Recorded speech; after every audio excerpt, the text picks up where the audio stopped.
আজ আমি আপনাদের জন্য নিয়ে চলে এসেছি চিকেন চাপ রেসিপি, যেটা খাওয়ার জন্য আপনাদের আর বাইরে যেতে হবে না, বাড়িতে খুব সহজেই বানিয়ে নিতে পারবেন। এটা বানানোর জন্য আমি নিয়েছি 1.5 কিলো চিকেন লেগ পিস।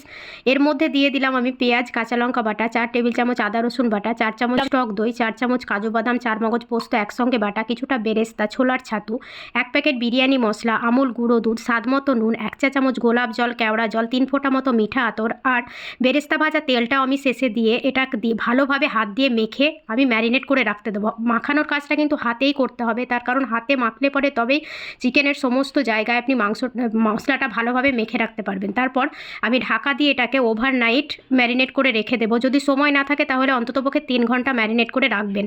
এবার আমি কড়াইয়ে সাদা তেল দিয়ে চিকেনটাকে ভালোভাবে ভেজে নেব। এপিট ওপিট উল্টে পাল্টে ভালোভাবে ভেজে নিয়ে অবশিষ্ট ম্যারিনেশনের মশলাগুলো ওর মধ্যে দিয়ে আমি ঢাকা দিয়ে চিকেনটাকে রান্না করব 15 থেকে 20 মিনিট। বাস চিকেন সেদ্ধ হয়ে গেলেই রেডি হয়ে গেল আমাদের ভীষণই টেস্টি চিকেন চাপ রেসিপি।